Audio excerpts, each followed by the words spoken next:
student protesters with placards at the Morristown, New Jersey student protest, March 24, 2018. Credit, Tomwsulcer via Wikimedia Commons. CC0 Public Domain. It is not important what we cover, but what you discover. Victor Weisskopf I spent 8 years at 2 schools in the UK as a parent governor and was vice chair on 2 very different governing bodies, working with committed staff and volunteers to try and improve educational opportunities for thousands of children. I'm not sure how much we achieved. When a system is focused on teaching children to pass tests rather than how to learn, it turns out young adults who are highly efficient at regurgitating facts and relatively inefficient when it comes to intelligent questioning and independent thought. Passivity in the young is an obstacle to progressive change, so whilst acknowledging the value of the traditional 3 R's of reading, writing and arithmetic, I'm proposing 3 more which might result in a more engaged citizenry, and ultimately a more equitable society. Reveal, remember and resist. Reveal. Recently, my son returned from school and told us about a presentation pupils had received from a group of young Israelis. The presenters extolled the virtues of life in Israel, speaking of their wonderful experiences of education, community and of how proud they were to serve in the Israeli Defense Force. My son was uncomfortable with what he perceived as a propaganda exercise on behalf of the Israeli state. One of his peers bravely raised a hand, and asked how the presenters felt about Palestinians wanting their land back in the occupied territories. The dismissive reply was that they had not come to talk about that issue. Prompted by his sense of injustice, we accompanied my son to speak with one of the school leaders about the need for balance when addressing such a contentious issue. We pointed out that providing a platform for representatives of an occupying force without offering any counter-narrative is at best an oversight and at worst an endorsement of what is viewed by many as a violently oppressive militaristic regime. Apparently a parent at the school had offered to organize the presentation and no checks were carried out to determine the content. The deputy head was embarrassed, understood our concerns and agreed to look for opportunities to provide a more balanced presentation for students in future. That recognition will hopefully benefit all the students at the school, and it came about because a child spotted something he thought was unfair and chose to reveal rather than ignore it. Sometimes it feels as if we live in the age of revelation, not in a biblical sense but a technological one. From Edward Snowden to Chelsea Manning to Christopher Wiley, modern-day whistleblowers have direct access to information classified as secret by government agencies or private corporations. The growing impact of people-led movements, not just data-led, is evidence of the power even of smaller, personal revelations. You have agency, so use it. Revelation is an active process. Remember. On the 14th of June 2017, the catastrophic fire at Grenfell Tower in West London killed 71 people, injured scores more and left hundreds homeless. I cried as I watched the images on my television. I was moved to donate immediately to a charitable fund offering support to those affected. I visited the neighborhood in the following days, not as a voyeur but as a bereaved community member. In my childhood, I learned to ride my bicycle in the shadow of Grenfell. As a teenager, I learned to love and hate on the estate and the streets surrounding the tower. My parents have lived for over 6 decades, no more than a 2-minute walk from what is now a charred carcass, a Kubrickian monolith, testament to the deadly folly of man's vaunting ambition and limitless greed. I felt the loss of those lives in a painfully profound way, not as a dispassionate observer, and yet, in order to write the previous paragraph I had to Google the date of the fire and the numbers killed. I'm not devoid of empathy or indifferent to the suffering of others. It is human to forget.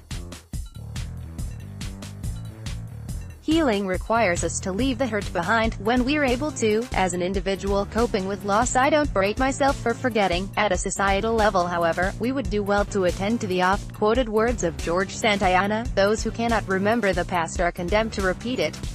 Ask yourself what the date was when planes crashed into the World Trade Center. What year did the Second World War start and finish? These dates are, quite rightly, seared into our collective consciousness. This not forgetting arises because those events have radically altered our reality, but it is also true that our reality has been radically altered in part because of that not forgetting. The process of learning from the past in order to shape our future requires us to remember. Regardless of the direction of change we wish to take, it is important to recognize significant historical moments if we are to be taken seriously in our attempts to articulate a vision for change. The act of societal remembering must not be passive, because societal forgetting is often engineered, imposed and active. Our governments move from one murderous overseas war to another, continuously privilege the most wealthy over the most deprived, relentlessly under-resource the services required to increase equality, and ceaselessly churn out the message that we've never had it so good. But if that money promised by the government for rehousing and support for the families left homeless in Grenfell Tower, how much has been forthcoming?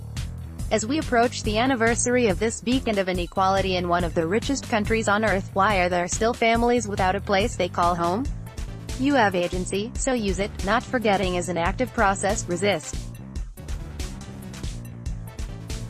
Most great narratives of myth and history feature individuals or groups struggling against seemingly insurmountable forces. Everybody loves an underdog because those tales reflect a universal truth about societies. If the objective is to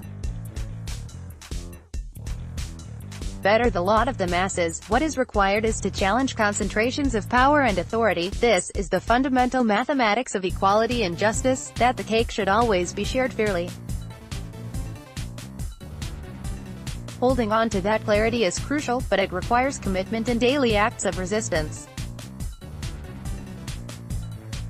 The utter chaos that is the education system in England is a perfect example of something which runs contrary to the basic mathematics of equality and justice. When my children were younger, there was a huge effort from the local authority to turn their small community primary school into an academy run by a large chain, headed by former and current hedge fund managers. Initially, parents, pupils and staff worked to maintain a sense of togetherness, continuing to provide a village school feel for children from some of London's most deprived areas. The demonstrable love for the school from pupils, parents and teachers was clear evidence of an institution rising to meet the needs of local people, in the face of what constituted an attempted hostile takeover. Working to increase that love and to serve the community to the best of their ability was an act of resistance. In embodying the values we hold dear, in being the change we want to see in the world, we resist that which stands in opposition to those values. As a parent governor, I sat in meetings with the local authority and representatives of the proposed academy chain where we asked for justifications, evidence and plans, scrutinized detail,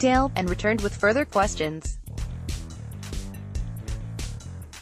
All the governors agreed that this was not something anyone in our school community wished to proceed with. We started delaying, using all the tools at our disposal to tie the process up in red tape, knowing that if we could prove difficult enough for long enough, the proposal would go away. One staff member then involved her union, who wrote to the press, organized community meetings, and mobilized parents and pupils to protest loudly with placards and chants. This was painfully uncomfortable for governors, who were often lumped in with the local authority as having betrayed the community and sold the school down the river, which was the opposite of the truth, but it was another effective tactic. Eventually, the local authority agreed to give us 6 months to recruit an outstanding head teacher and to hit various progress targets. As a school, we did so, and the following year the school was one of the most improved in London according to Ofsted. Whether or not that measure means anything, the academy proposal disappeared, and 5 years later ours remains a state school sanctuary for many underprivileged children, successfully serving the needs of the community in which it sits.